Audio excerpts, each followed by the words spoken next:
మా అక్కగారైన sister Mary gold గారు దేవుని వాక్యం అందించబోతూ ఉన్నారు. వీరు 3 సంవత్సరాల ఉపవాసం ఉండి ప్రార్థన చేయడం ద్వారా పరిశుద్ధాత్మతో నింపబడిన వారై ఆత్మ సంబంధమైన వరములు కలిగి ప్రభువుతో మాట్లాడుతూ దర్శనాల ద్వారా కళల ద్వారా ప్రభు సన్నిధిలో గడుపుతూ అనేక మందిని ఆత్మీయంగా సిద్ధపరుస్తూ బలపరుస్తూ ఉన్నారు.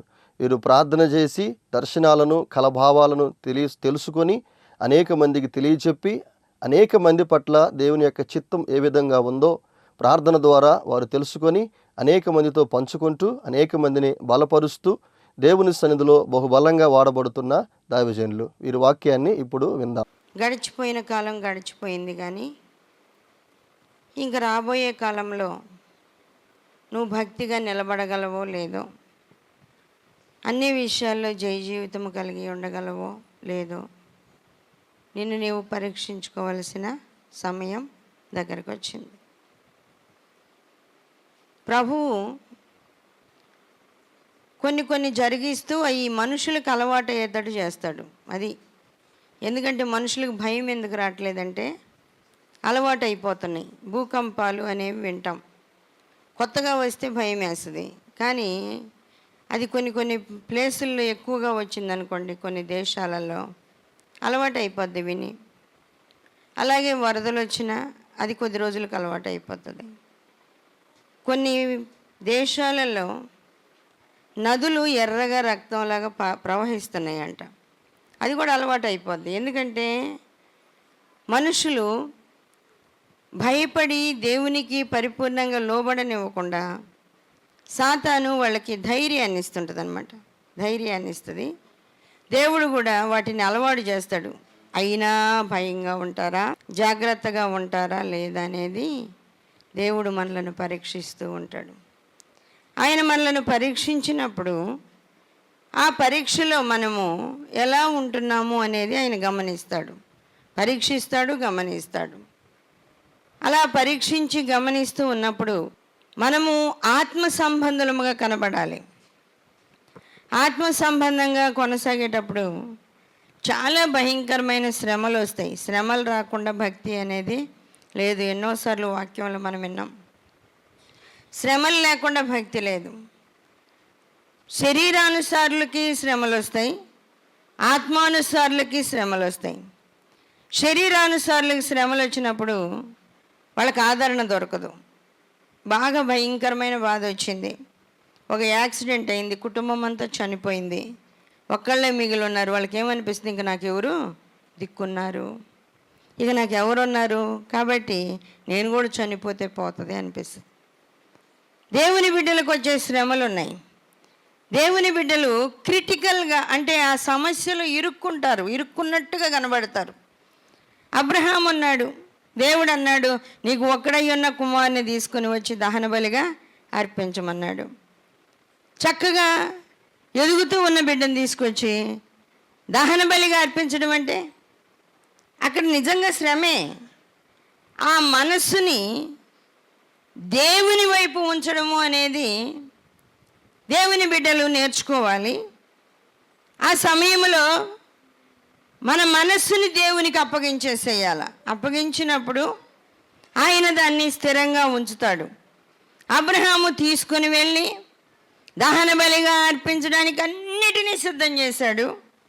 సిద్ధం చేసి ఆయన కత్తి పైకెత్తినప్పుడు దేవదూత మాట్లాడుతుంది. అంటే దేవదూత మాట్లాడుతుందని కూడా అబ్రహాముకి తెలుసా?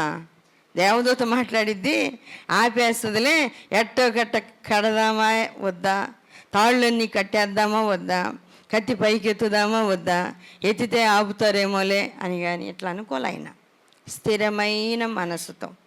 అంటే ఆ శ్రమలో నిలబడడం ఎలానో అబ్రహాము నేర్చుకున్నాడు. అందుకే అబ్రహాము విశ్వాసులకు తండ్రి అయ్యాడు. అబ్రహాము విశ్వాసులకు తండ్రి అయ్యాడు. నయోమి ఉంది, వాక్య భాగాల్లో మనం చూస్తుంటే నయోమి కరువు వచ్చిందని మోయాబు దేశానికి వెళ్ళింది. కరువు వచ్చిందని మోయాబు దేశానికి వెళ్తే భర్త చనిపోయాడు. ఆ తర్వాత పిల్లలిద్దరూ చనిపోయారు, కుమారులిద్దరూ చనిపోయారు. అందరూ చనిపోయిన తర్వాత ఆమె యొక్క పరిస్థితి ఏంటి? భయంకరమైన పరిస్థితి. ఇంకెందుకులే నా జీవితం, నేనేం చెయ్యాలి? అసలు ఎందుకు ఈ దేశానికి వచ్చాను? కరువైనా, వేదనైనా, బాధ అయినా అక్కడే పడి ఉంటే పోయేది కదా. అసలు ఎందుకు వచ్చాను ఇక్కడికి? ఈ భయంకర పరిస్థితులు ఏంటి?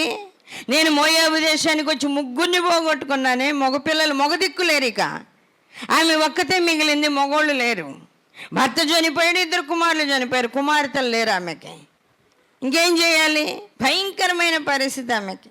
అలాంటి భయంకరమైన పరిస్థితి వచ్చినప్పుడు ఆమె ఇక తిరుగు ప్రయాణం ప్రారంభమైంది. నేను ఎక్కడి నుంచి వచ్చానో అక్కడికి వెళ్ళిపోవాలి, అక్కడేమన్నా నాకు ఆదరణ దొరుకుద్దేమో.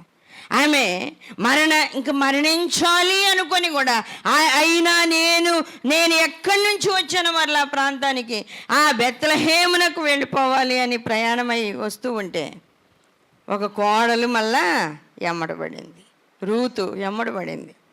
ఆమె అంటూ ఉంది, ఇదిగో నన్ను విడిచిపెట్టి వెళ్ళమని నీవు అనొద్దు. ఇప్పుడు ఎవరి కోసం బ్రతకాలి? మళ్ళీ రూతు కోసము బ్రతకాలి. రూతు కోసం బ్రతకాల్సిన పరిస్థితి వచ్చింది. నన్ను వెళ్ళమనొద్దు. నీవు ఎక్కడ ఉంటావో నేను అక్కడ ఉంటాను, నీవు ఎక్కడ మృతి పొందుతావో అక్కడ నేను మృతి పొందుతాను. నీ దేవుడు ఎవరు? ఆయనే నా దేవుడు. నీకు నాకు వేరేమి లేదు. ఒకవేళ అనుకుంటావేమో ఈ దేశం నుంచి ఈ అమ్మాయి వస్తుంది, ఆ అమ్మాయి వాళ్ళ దేవుడిని తీసుకొని వచ్చి పెట్టిద్దేమో, ఇలా నేను ఆ అమ్మాయి ఇద్దరము ఒకే ఇంట్లో ఉండి ఇద్దరం వేరు దేవుళ్ళని ఆరాధించడం సాధ్యం కాదు కదా, ఎందుకు ఈ బాధ అంతా నువ్వు వద్దులేమ్మా అని అంటావేమో. నీ దేవుడే నా దేవుడు అని వచ్చేసిన తర్వాత దేవుడు ఆమె యొక్క శ్రమ నుండి విడిపించడం అంటుంది. అందరూ నయోమి వచ్చిందని చూడడానికి వస్తే ఆమె అంటుంది, నయోమి అని నన్ను పిలవవద్దు, మధురాన్ని దేవుడు మారాగా మార్చేశాడు. మధురాన్ని మారాగా మార్చేశాడు. చేదునైపోయాను నేను. అసలు భయంకరమైన పరిస్థితుల్లోనికి వచ్చాను. నిజంగా మన దేవుని బిడ్డలకు వచ్చే శ్రమలు సామాన్యమైనవి కాదు, భయంకరమైన శ్రమలు అవి తట్టుకోలేని శ్రమలు. యోబుకు వచ్చిన శ్రమలు ఎంతో భయంకరమైనవి. యోబు ఎలాంటి వాడు? దేవుని ఎదుట చాలా యథార్థంగా కనపడేవాడు. యోబుకి ఉన్న ఆ 4 లక్షణాలు చెప్తుంటే ఆ 4 లక్షణాలతో సరిపోయే ఇంకేవి కూడా లేవు. ఆ 4 లక్షణాలతో సమానమైనవి ఏమీ లేవు. ఏంటవి? యథార్థవర్తనుడు, న్యాయవంతుడు, చెడుతనమును విసర్జించినవాడు, దేవుని యందు భయభక్తులు గలవాడు. యథార్థవర్తనుడు, న్యాయవంతుడు, ఏ విషయంలో కూడా వంక పెట్టడానికి వీల్లేనివాడు యోబు. వంక పెట్టడానికి వీల్లేనివాడు. యోబుకు చాలా భయంకరమైన శ్రమలు వచ్చినప్పుడు యోబు అంటున్నాడు, నేను ఎక్కడికన్నా వెళ్ళిపోతే ఎంత బాగుంటుంది, చనిపోయి ఉంటే ఎంత బాగుంటుంది. వాక్య భాగంలో మనం చూద్దాం. యోబు గ్రంథంలో మనం చూస్తే యోబు గ్రంథము 3వ అధ్యాయము 9వ వచనం నుండి, అందులో సంధ్య వేళను ప్రకాశించు నక్షత్రములకు అంధకారము కమ్మునుగాక, వెలుగు కొరకు అది ఎదురు చూడగా వెలుగు లేకపోవునుగాక, అది వేకువ కనురెప్పలు చూడకుండునుగాక, పుట్టుకతోనే నేనేలా చావకపోతేని. యోబు అంటున్నాడు, ఈ శ్రమ, ఈ బాధ, ఈ వేదన ఏంటి? ఇంత భయంకరమైన బాధ నాకు సంభవించింది. ఈ బాధను నేను భరించలేకపోతున్నాను. సరే, ఇప్పుడు చద్దామంటే దేవునికి నేను విరోధంగా అయిపోతా, దోషిని అయిపోతా, ఆయన దృష్టికి దోషిగా కనబడతాను. నేను ఇప్పుడు చావలేను. అప్పుడే చచ్చిపోయి ఉంటే ఎంత బాగుండేది, అప్పుడే చనిపోయి ఉంటే ఎంత బాగుండేది. నిజంగా దేవుని బిడ్డలకి ఇలాంటి ఆలోచనలు వస్తాయి, దేవుని బిడ్డలకు వస్తాయి. కానీ ప్రభు ఆ విషయంలో చావనివ్వడు. ప్రభు ఆ విషయంలో చావనివ్వడు. యోబు అంటూ ఉన్నాడు, నేనేలా అప్పుడే చావలేదు, నేను ఎలా చావకపోతేని, పుట్టుకలోనే నేను ఎలా చావకపోతేని, గర్భము నుండి బయలుదేరగానే నేనేలా ప్రాణము విడవకపోతేని, మోకాళ్ళ మీద నన్ను నేల ఉంచుకొనిది, నేనేలా స్తనములను కుడిచి తిని, లేని ఎడల నేను ఇప్పుడు పండుకొని నెమ్మళించి ఉందను. చాలాసార్లు నాకు అనిపిస్తుంది, చనిపోయిన వాళ్ళ సమాధులు చూసినప్పుడు వీళ్ళకి ఎంత చక్కని విశ్రాంతి దొరికింది. అబ్బా, ఈ బాధలు వీళ్ళకి ఇంక లేవే, ఈ శ్రమలు ఇంకా లేవే, ఇలాంటి శ్రమ పడాల్సిన అవసరం ఇంకా లేదే. చాలాసార్లు దేవుని బిడ్డలకి ఇలాంటి శ్రమలు వస్తూనే ఉంటాయి. ఆ భయంకరమైన శ్రమలు చూచినప్పుడు నేను ఇంకా ఎందుకు బ్రతికున్నాను, ఇదిగో వీళ్ళకున్న విశ్రాంతి నాకు లేదే. యోబు కూడా అలాంటి ఆలోచన వస్తుంది. యోబు అంటూ ఉన్నాడు, నేనేలా స్తనములను కుడిచి తిని లేని ఎడల నేను ఇప్పుడు పండుకొని నిమ్మళించి ఉందును, నేను నిద్రించి ఉందును, నాకు విశ్రాంతి కలిగి ఉండును. తమ కొరకు బీడు భూములు యందు భవనములు కట్టించుకొనిన భూరాజులతోనూ మంత్రులతోనూ నేను నిద్రించి, వాళ్ళు సంపాదించుకున్నారంట వాళ్ళ కోసం. తమ కొరకు బీడు భూముల యందు భవనములు కట్టించుకొనిన భూరాజులతోనూ మంత్రులతోనూ నేను నిద్రించి నిమ్మళించి ఉందనంట. బంగారము సంపాదించి తమ ఇండ్లను వెండితో నింపుకొనిన అధిపతులతో నిద్రించి విశ్రమించి ఉందను. చూడండి, అలాంటి భయంకరమైన శ్రమ వచ్చినప్పుడు, అలాంటి భయంకరమైన శోధన వచ్చినప్పుడు ఇలాంటి ఆలోచన వస్తుంది. మీరు అనుకోవచ్చు, మాకు ఎలాంటి శ్రమ ఎప్పుడు రాలేదని. వచ్చే ఉంటుంది ఎప్పుడొకప్పుడు. ఏదో ఒక సమయంలో ఇంత భయంకరమైన బాధ అనుభవించడం కంటే చనిపోతే మంచిది కదా. ఇంత భయంకరమైన బాధ అనుభవించే కంటే చనిపోవడం ఎంత మంచిది అనిపిస్తుంది. కానీ దేవుడు ఆ శ్రమలో నుంచి బయటికి తెస్తాడు, ఆ శోధనలో నుండి బయటికి తెస్తాడు. ఆయన సన్నిధిలో మనము కొంచెం సమయము కనిపెట్టగలిగి ఉంటే ఆ శోధన నుంచి మనం బయటకు వస్తాం. ఆ మాట ద్వారా, ఆయన ఇచ్చిన మాట ద్వారా, ఆయన నోటి మాట ద్వారా. భక్తుడు అంటూ ఉన్నాడు, మోషే అంటూ ఉన్నాడు, మనుషుడు రొట్టె వలన మాత్రము కాదు కానీ దేవుని నోట నుండి వచ్చు ప్రతి మాట వలన జీవించునని రాయబడి ఉన్నది. జీవించునని రాయబడి ఉంది. ప్రతి మాట వలన జీవించును అని మోషే చెప్తే యేసయ్య సైతానికి జవాబిస్తున్నాడు, దేవుని నోట నుండి వచ్చు ప్రతి మాట వలన మనుషుడు జీవించునని రాయబడి ఉన్నది కదా. దేవుని సన్నిధిలో మనం ఆలోచన చేయాలి. ఆత్మ సంబంధమైన ఆలోచన కలిగి ఉన్నప్పుడు మనము ప్రతి విషయాన్ని జ్ఞాపకములు చేసుకోగలుగుతాం, ప్రతి విషయాన్ని జ్ఞాపకంలో ఉంచుకోగలుగుతాం. దావీదు జీవితంలో దావీదుకి ఎన్నో శ్రమలు వచ్చినాయి. ఎన్ని శ్రమలు! కొన్ని గ్రంథాల్లో చదివితే దావీదు అంటేనంట, దావీదు వాళ్ళ నాన్నకి ఇష్టం లేదంట అసలు. చిన్నప్పటి నుంచి దావీదు అంటే దావీదు తండ్రికి అసలు ఇష్టం లేదు. అందుకే నా కళ్ళెదురుగా ఈ ఉంచుకునే కాడికి గొర్రెలు గాయటానికి పంపితే ఆ ఏడ తిరుగుతూ ఉంటాళ్ళని గొర్రెలు గాయడానికి పంపించాడు. దావీదు ఇంట్లో ఉండడానికి ఆ తండ్రికి అంత ఎక్కువ ఇష్టం లేదు. ఎప్పుడు దావీదు ముఖం చూడడం ఇష్టం లేదు. దావీదుని చూడడం అంటే ఆ ఇష్టము లేని తండ్రి గొర్రెలు గాయడానికి పంపించినప్పుడు దేవుడు అక్కడ దావీదుని మరలా నిలబెట్టాడు. చూడండి, సమూయేలుని పిలిచి అంటున్నాడు, యెష్షయి కుమారులలో ఒకరిని రాజుగా అభిషేకించు. యెష్షయి కుమారులలో ఒకరిని రాజుగా అభిషేకించాలి. నీ కొమ్ముని తైలంతో నింపుకొని యెష్షయి కుమారుల దగ్గరికి వెళ్ళి యెష్షయి ఇంటికి వెళ్ళు. యెష్షయి ఇంటికి వెళ్ళగానే ఏమైంది? యెష్షయి ఇంటికి వెళ్ళగానే బాగా ఎత్తుగా, బొద్దుగా, దండిగా, అందంగా, చక్కగా ఉన్న వాళ్ళ కొడుకులు ఉన్నారాడ. దావీదు లేడు. చక్కగా ఉన్న కొడుకులందరూ ఉన్నారు. శరీర సౌందర్యం కలిగిన వాళ్ళు ఉన్నారు. ప్రార్థనాత్మ కలిగిన వాళ్ళు కాదు కానీ శరీర సౌందర్యం కలిగిన వాళ్ళు ఉన్నప్పుడు యెష్షయి అనుకున్నాడు, ఇతడే కదా రాజు. రాజు అంటే ఎట్టుండాల, రాజు అంటే ఎలా ఉండాల. చూడండి, మొట్టమొదటి రాజుని చేసినప్పుడు దేవుడు కూడా ఎత్తుని చూశాడు. సౌలు ఎలా ఉన్నాడంట? పెద్ద సమూహం నిలబడితే ఆ సమూహంలో అందరి భుజాల కంటే ఆ సౌలు తల ఎత్తుగా ఉందంట.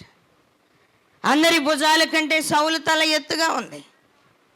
దేవుడు అప్పుడు సౌలుని ఎత్తుగా ఉన్నవాడిని చేశాడు కదా రాజుని. సౌలు ఎత్తుగా ఉన్నాడని, సౌలు బాగున్నాడని, సౌలు సౌందర్యం గలవాడని సౌలుని రాజుగా చేశాడు. అంటే నా కుమారులలో ఖచ్చితంగా వీళ్ళనే రాజుగా చేస్తాడు అని యెషయా అనుకున్నాడు. చూడండి, దేవుడు ఒకసారి చెప్పినట్టుగా ఇంకొకసారి ఉంచడు. ఆయన ఇష్టం జరిగించే దేవుడు, ఆయన ఇష్టాన్ని జరిగించే దేవుడు. చూడండి వాక్య భాగంలో ఏమని రాయబడుతూ ఉందో. 1 సమూయేలు గ్రంథము 16వ అధ్యాయం 6వ వచనం నుండి చూద్దాం. వారు వచ్చినప్పుడు అతడు ఎలీయాబును చూచి, నిజముగా యెహోవా అభిషేకించువాడు ఆయన ఎదుట నిలిచి ఉన్నాడని అనుకొనెను. అయితే యెహోవా సమూయేలుతో ఎలాగ సెలవిచ్చెనో, అతని రూపమును అతని ఎత్తును లక్ష్య పెట్టకము. మనుషులు లక్ష్య పెట్టు వాటిని యెహోవా లక్ష్య పెట్టడు. నేను అతని త్రోసివేసి ఉన్నాను. మనుషులు పై రూపమును లక్ష్య పెట్టుదురు కానీ యెహోవా హృదయమును లక్ష్య పెట్టును. యెషయా అలాగే అనుకున్నాడు, సమూయేలు కూడా అలాగే అనుకున్నాడు. సమూయేలు ఎందుకు అలా అనుకున్నాడు? సౌలుని రాజుగా అభిషేకించమంది సమూయేలుని దేవుడు. సౌలుని రాజుగా అభిషేకించు అని చెప్పినప్పుడు అతను ఎలా ఉంటాడు ప్రభు అంటే, ఇదిగో అందరికంటే ఎత్తుగా ఉంటాడు, అందంగా ఉంటాడు, చాలా బాగుంటాడు, అదిగో అతన్ని రాజుగా అభిషేకించమన్నాడు. సమూయేలు మైండ్లో అది ఫిక్స్ అయిపోయింది. అంటే అందంగా ఉంటే, ఎత్తుగా ఉంటే, బలంగా ఉంటే రాజుని చేస్తాడు దేవుడని. యెషయా ఇంటికి రాగానే ఎలీయాబుని చూశాడు. చూడగానే సౌల్లో ఉన్నట్టుగా అలాంటి అందము, అలాంటి ఎత్తు, అలాంటి పోలిక కనపడగానే ఖచ్చితంగా ఇతడే రాజు అవుతాడు అనుకున్నాడు. దేవుడు అంటున్నాడు, మనుషులు నేను అతని త్రోసివేసి ఉన్నాను. మనుషులు పై రూపమును లక్ష్య పెట్టుదురు కానీ యెహోవా హృదయమును లక్ష్య పెట్టు. నేను అతని త్రోసివేసి ఉన్నాను. ఆ తర్వాత ఇంకొక కుమారుని, ఆ తర్వాత ఇంకొక కుమారుని, అలా కుమారులందరినీ తీసుకొచ్చినప్పుడు దేవుడు ఇతను కాదు వాళ్ళలో ఉన్న అందమైనోడు ఏలీయాబు అనమాట. అందుకని అతని గురించి ప్రభు అంటున్నాడు, అతను తోసేసానులేని. ఆ తర్వాత వాళ్ళందరిని అంటున్నాడు, ఇతను కాదు, నేను కోరుకోలేదన్నాడు. ఇక అప్పుడు సమూయేలుకి, ఏంది ప్రభు ఇటు చెప్పావు? అతని కుమారులలో ఒకరిని రాజుగా అభిషేకించమంటివే, నేను వచ్చాను, కుమారులందరూ అయిపోయారు, ఇంకేం చేయాలి ప్రభు? అతని కుమారులందరినీ పిలిపించాడు, ఎవరిని నువ్వు కోరుకోలేదు, ఇప్పుడు ఏం చేయాలా? అడుగు ఒకసారి, నువ్వు అతని కొడుకులు ఉన్నారో లేదో అడుగు. అప్పుడు సమూయేలు అడిగాడు, వీళ్ళేనా నీ కుమారులందరూ వీళ్ళేనా అనగానే యెషయా అంటున్నాడు, ఒకడు ఉన్నాడు కానీ వాడు మాట వినేవాడు కాదులే, పుట్టినప్పుడే నాకు నచ్చాలి, అందుకని గొర్రెల కాడికి పంపించా. అసలు వాడు వద్దులే, వాడు పనికిరాడులే, వాడు రాజుగా ఉండటానికి పనికిరాడు. అయినా ఒకవేళ పిలవరాదా? పిలువు. నీకు నచ్చకపోయాడు కానీ ఆ కొడుకును కూడా పిలువు. దేవుడు వీళ్ళందరినీ కాదన్నాడు, మరి ఇంకేం చేయాలా? అతన్ని కూడా చూద్దాం, చూసిన తర్వాత ఏ విషయమైనా తేల్చుకుందాం, అతన్ని కూడా పిలవమనగానే అప్పుడు అతన్ని పిలిపిస్తే వస్తూ ఉండగానే దావీదుని చూసి ప్రభు అంటున్నాడు, ఇతడు నేను కోరుకున్నవాడు ఇతడే. త్రోసివేశానని చెప్పడం వల్ల, ఏలీయాబుని త్రోసివేసినట్టు త్రోసివేశానడం వల్ల, ఇదిగో ఇతని నేను కోరుకోలేదనడం వల్ల ప్రభువు దావీదుని చూడగానే దావీదుని గురించి చెప్తున్నాడు, నేను కోరుకున్నవాడు ఇతడే. దావీదు వాళ్ళ అన్నల్లాంటి సౌందర్యంగా, వాళ్ళ అన్నల్లాంటి ఎత్తుగా, వాళ్ళ అన్నల్లాంటి బలంగా ఉండేవాడు కాదు. సౌందర్యం అంటే దేవుడు చూసే సౌందర్యం. మామూలుగా కూడా బాగుంటాడు, దేవుడు చూసినప్పుడు చాలా చక్కగా కనబడతాడు అనమాట. అదే ఆత్మ సంబంధులమైన మనం గ్రహించాల్సింది ఏంటంటే, శరీర సౌందర్యం కాదు మనకు కావాల్సింది, ఆత్మ సౌందర్యము కావాలి. ప్రభు నేను చూసినప్పుడు ప్రభు నేను చూసినప్పుడు కొన్ని మాటల వాక్యంలో మనం వింటాం ఏమని, నేను నీ యొద్దకు వచ్చి నిన్ను చూడగా ఇష్టము పుట్టించు ప్రాయం నీకు వచ్చింది. చూడగానే అంట ప్రభు కళ్ళు తిప్పుకోలేకపోతున్నాడంట. అంటే ఆ ప్రార్థనా జీవితాన్ని చూసినప్పుడు, ఆ వినయాన్ని చూసినప్పుడు, ఆ విధేయతను చూసినప్పుడు, అలాంటి దీనత్వాన్ని చూసినప్పుడు, అలా దేవునికి లోబడి ఉండి ఆ మనస్సును చూసినప్పుడు ఆయన ముఖం తిప్పుకోలేకపోతున్నాడు, కళ్ళు తిప్పుకోలేకపోతున్నాడు. కళ్ళు తిప్పుకొని ఉండడం సాధ్యం కావట్లా. అందుకని ఆయన అంటున్నాడు, నేను నీ యొద్దకు వచ్చి నిన్ను చూడగా ఇష్టము పుట్టించు ప్రాయము నీకు వచ్చి ఉండెను. కాబట్టి నువ్వు ఎవరికో లోబడకుండా, సాతాను వశమైపోకుండా నేను నిన్ను పెళ్లి చేసుకుంటా. పెళ్లి చేసుకోవడం అంటే ఈలోక పెళ్లి కాదు, అది ఆత్మని ఆయనలో ఐక్యపరచుకోవడం, మన ఆత్మను ఆయనలో ఐక్యపరచుకోవడం, మనలను ఆయనలో కలుపుకోవడం, ఆయన సౌందర్యాన్ని కోరుకోవాలి. ఆయన దావీదును చూడగానే అంటున్నాడు, చక్కని వాడును ఎర్రని వాడును చక్కని నేత్రములు గలవాడు. దావీదును చూసినప్పుడు అనిపిస్తుంది, నేను నీ యొద్దకు వచ్చి నిన్ను చూడగా ఇష్టం పుట్టించు ప్రాయం నీకు వచ్చింది దావీదు, అందుకని నేను నిన్ను పెళ్లి చేసుకుంటున్నా. ఆత్మ సంబంధులై ఉన్నప్పుడు ఆయనలో మనలను ఐక్యపరుచుకోవడము అనేది చాలా ఉన్నతమైన అనుభవం. అది దావీదుకు చాలా శ్రమలు వచ్చినాయి, అందుకే తోసేశాడు. అది పెద్ద స్టోరీ ఉంది ఆ బుక్కులో, చాలా పెద్ద స్టోరీ ఉంది. అది అంతా వాక్యంలో చెప్పుకోవడానికి వీలవుతుందో లేదో కూడా తెలియదు. అసలు దావీదు వాళ్ళ నాన్నకి ఎందుకు ఇష్టం లేకుండా పోయాడనేది, ఎందుకు ఇష్టం లేకుండా పోయాడనేది పెద్ద స్టోరీ ఉంది. అలాంటి దావీదు దేవునికి ఇష్టమైపోయాడు, దేవుని చిత్తానుసారంగా నిలబడ్డాడు, దేవుని ప్రేరేపణ వల్ల నడిచాడు, దేవుని మాట ప్రకారంగా జీవించాడు. దావీదుని దేవుడు ఒక ఆయుధంగా నిలబెట్టి వాడుకున్నాడు. మందిరం కట్టాలంటే ఒక ఆయుధంలాగా పట్టుకున్నాడు, సొలొమోను పుట్టాలి అంటే ఒక ఆయుధంలాగా పట్టుకున్నాడు. అవన్నీ చాలామంది వాక్యంలో ఏం చెప్తారంటే విమర్శనాత్మకంగా చెబుతారు, కానీ ఆత్మ సంబంధంగా దేవుని దగ్గర వెళ్ళి అడిగినప్పుడు దాని మీనింగ్ వేరుగా ఉంటుంది, దాని అర్థం వేరుగా ఉంటుంది, దేవుడు చెప్పేది వేరుగా ఉంటుంది. సొలొమోను పుట్టాలి అంటే పెద్ద శోధన ముందు ఎదుర్కోవాల్సి వచ్చింది. మందిరం కట్టాలి అంటే ఆ మందిర ప్లేస్ కనుక్కోవడానికి శోధన ఎదుర్కోవాల్సి వచ్చింది. భయంకరంగా కుమారుని చేత తరంబడడం, అబ్షాలోము తరుముతుంటే చెప్పులు లేకుండా కొండ మీదకి ముసుకేసుకొని ఒక గుడ్డెట కప్పుకొని చెప్పులు వదిలేసి ఏడ్చుకుంటా కొండ ఎక్కడంటే ఏంది ప్రభువా. కానీ దావీదు ఏమన్నా భక్తిహీనుడా? కాదు, భక్తిపరుడు. శ్రమలు వచ్చినాయి. శ్రమలు వచ్చినప్పుడు దావీదు ఎంతో వేదన చెందాడు. వేదన లేని దేవుని బిడ్డలు ఎవరు కూడా లేరు. వేదన లేని దేవుని బిడ్డలు ఎవరు లేరు. 116వ కీర్తనలో 3వ వచనం చూద్దాం. మరణ బంధములు నన్ను చుట్టుకొని ఉండెను, పాతాళపు వేదనలు నన్ను పట్టుకొని ఉండెను, శ్రమయు దుఃఖమును నాకు కలిగెను. అప్పుడు యెహోవా దయచేసి నా ప్రాణమును విడిపింపుమని యెహోవా నామమును బట్టి నేను మొరపెట్టి తిని, యెహోవా దయాళుడు నీతిమంతుడు, మన దేవుడు వాత్సల్యత గలవాడు, యెహోవా సాధువులను కాపాడువాడు. నేను కృంగి ఉండగా ఆయన నన్ను రక్షించెను.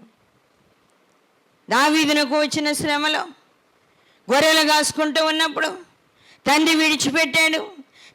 తల్లితో మాట్లాడదామన్న వీలుగా అట్లా, ఎందుకంటే తల్లిదండ్రి ఒక చోటే ఉన్నారు. తల్లిదండ్రి ఒక చోట ఉన్నారు కాబట్టి తల్లితో ఎప్పుడన్నా మాట్లాడదామన్న వీలు కాదు. కొంతమంది అలాంటి భయంకరమైన శ్రమల శోధనలో ఉంటారు. తల్లితో మాట్లాడదామన్న వీలు కానీ భయంకర పరిస్థితులు వచ్చినప్పుడు దావీదు దేవునికి దగ్గర అయిపోయాడు. దావీదు పెద్దగా ఏడుపుతోటి అమ్మా అనగానే ఆయన వచ్చి నిలబడుతున్నాడు. ఏడ్చుకుంటా నానా అనగానే ఆయన వచ్చి నిలబడుతున్నాడు. దేవునితో చాలా దగ్గర అయిపోయాడు, చాలా క్లోజ్గా అయిపోయాడు. ఆ తరువాత సౌలుతో తరం పడ్డాడు, అబ్షాలోముతో తరం పడ్డాడు, సౌలుతో తరం పడ్డాడు. భయంకరమైన శ్రమలు, శోధనలు, బాధలు అనుభవించినప్పుడు దావీదు జీవితం మొత్తము శ్రమే, ఎక్కడ సంతోషం లేదు. అందుకే దావీదు అంటున్నాడు, మరణ బంధములు నన్ను చుట్టుకొని ఎండెను, పాతాళపు వేదనలు నన్ను పట్టుకొని ఎండెను, శ్రమయు దుఃఖమును నాకు కలిగాను. అప్పుడు దిక్కులేక యెహోవా దయచేసి నా ప్రాణమును విడిపించయ్యా, చచ్చిపోతానయ్యా. చాలామంది జీవితంలో ఇలానే ఉంటుంది. అట్టి కృప ప్రభు మనకందరికీ దయచేయునుగాక. ఆమేన్. ప్రార్థన చేసుకుందాం. గనుడవగు తండ్రి, పరిశుద్ధుడు అయిన దేవ, రాజులకు రాజా, ప్రభులకు ప్రభుడా, మీకే కోట్ల కొలది వందనాలు. మహోన్నతుడా, మీకే స్తోత్రాలు. ఉన్నత పరిశుద్ధ స్థలంలో నివసించే దేవ, మీకే వందనాలు, స్తోత్రాలు నాయనా. వాక్యంలో నుండి ఎన్నో విషయాలు మేము విన్నాం. మీ బిడ్డలకు శ్రమలు వచ్చినప్పుడు, మీ బిడ్డలకు శోధనలు వచ్చినప్పుడు, భయంకరమైన బాధలు సంభవించినప్పుడు మాకు ఆధారము నీవు ఉన్నావు ప్రభు. స్తోత్రాలనైనా. నేనున్నాను అని ధైర్యపరిచే దేవుడు, అన్నం లేదు అని ఏడ్చినప్పుడు అన్నం పెట్టే దేవుడవు, నీళ్ళు లేవు అని ఏడ్చినప్పుడు నీళ్ళు ఇచ్చే దేవుడవు ప్రభు. ఇదిగోనైనా నా తండ్రి, మిమ్మల్ని చూడాలని ఆశ కలిగి ఉన్నదని ఏడ్చినప్పుడు మీ స్వరూప దర్శనాన్ని మాకు చూపించే దేవుడు తండ్రి. మీకే కోట్ల కొలది వందనాలు. ప్రతి బిడ్డను బలపరచండి. ఈ వాక్య భాగాల ద్వారా మీ బిడ్డలు బలపడడానికి కృప దయచేయండి. ప్రతి వాక్య భాగానికి ముద్ర వేయండి ప్రభా. బిడ్డల హృదయాల్లో పనిచేయడానికి కృపనివ్వండి, హృదయాలలో నిలిచి ఉండేటట్లు కృపనివ్వండి. ఈ చివరి దినాల్లో నమ్మకస్తులుగా ఉండేటట్లు సహాయం చేయండి. మీ పరిశుద్ధాత్మ నింపుదల బిడ్డలకు దయచేయండి ప్రభా. మీకే వందనాలు, స్తోత్రాలయ్యా. అనారోగ్యంతో ఉన్న బిడ్డలను ముట్టండి, స్వస్థత, నెమ్మది దయచేయండి. నెమ్మది లేని వారికి నెమ్మదినివ్వండి. దురాత్మల చేత పీడించబడుతున్న వారికి విడుదల దయచేయండి. ఏ విషయంలోనైనా మీ బిడ్డలు బలహీనులైపోతున్నారు, ఆ విషయాలన్నిటిలో జయించుకోగలిగిన శక్తినివ్వండి తండ్రి. నెమ్మది దయచేయండి. ఉద్యోగాలు లేని వారికి ఉద్యోగాలు ఇచ్చి, వివాహాలు జరగక బాధపడే వాళ్ళకి వివాహాలు జరిగించి, అన్ని విషయాలలో నెమ్మది, సంతోషం ఇచ్చి బిడ్డలను ఆశీర్వదించి వర్ధిల్లజేయమని మీకే అప్పగించుకుంటూ యేసయ్య అతి పరిశుద్ధ నామంలో అడుగుచున్నాము తండ్రి. ఆమేన్. మరిన్ని వివరముల కొరకు మమ్మలను సంప్రదించవలసిన చిరునామా Marigold Foundation, Holy Spirit Church, Vishwanathapuram, Podili, Prakasam జిల్లా. Pin code 523240. మా ఫోన్ నెంబర్స్ 8500084841. మరి ఒక ఫోన్ నెంబర్ 8500084841.